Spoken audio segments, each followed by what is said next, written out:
Diego Velázquez.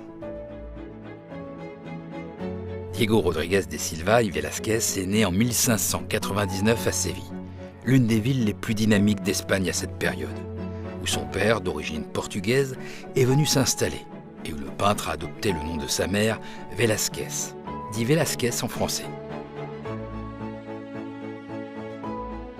Il débute sa formation en tant que peintre dans l'atelier de Francisco Herrera pour continuer, peu de temps après, dans celui de Francisco Pacheco, qui deviendra son beau-père.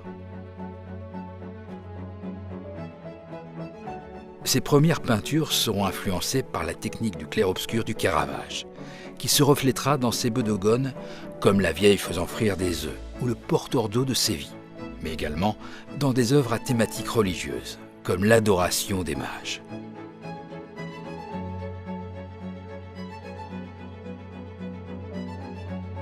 Il réutilisera cette technique des années plus tard dans le Triomphe de Bacchus, tableau aussi appelé Les Ivrognes, où ressortent le réalisme des personnages pris dans la rue, la lumière qui éclaire le dieu Bacchus et l'éclat des pièces en verre et en céramique.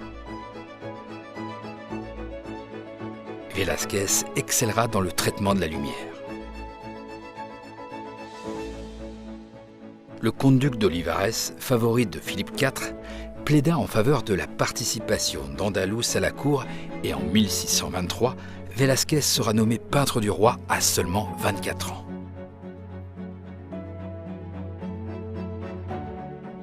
À Madrid, il fait la connaissance de Rubens, avec qui il partage son admiration pour Titien. Il demandera au roi la permission de se rendre en Italie pour parfaire sa formation. Là-bas, il découvrira l'œuvre de Michel-Ange, de Raphaël et de Bernini. Là-bas, il peignit la Forge de Vulcain, un tableau représentant la légende d'Apollon qui révèle à Vulcain l'adultère de sa femme Vénus avec Mars, et également le tableau de la tunique de Joseph. Ces deux œuvres reflètent l'influence de son séjour en Italie.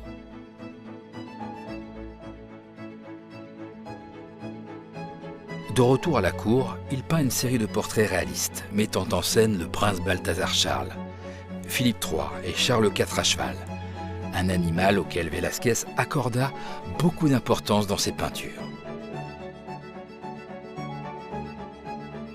Ces derniers appartiennent à une race particulière qui mélange la robustesse des chevaux flamands et la rapidité et l'élégance des chevaux andalous.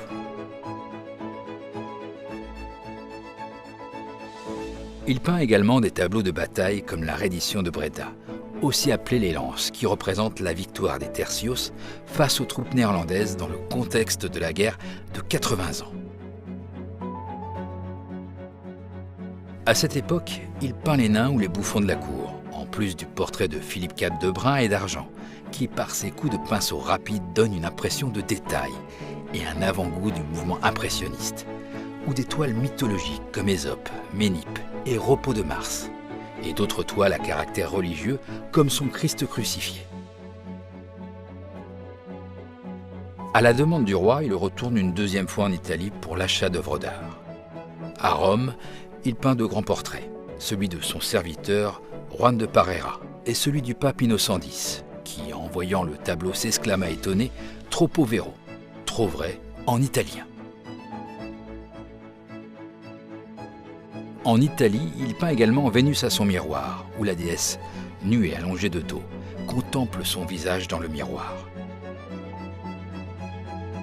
Lorsqu'il revient à Madrid, Velázquez réalise ses deux chefs-d'œuvre, les Ménines, qui représentent l'infante Marguerite entourée de ses servantes, et où il fait son autoportrait, où il peint dans le fond un miroir dans lequel se reflète l'image des rois, et où le regard de tous les personnages est dirigé vers le spectateur.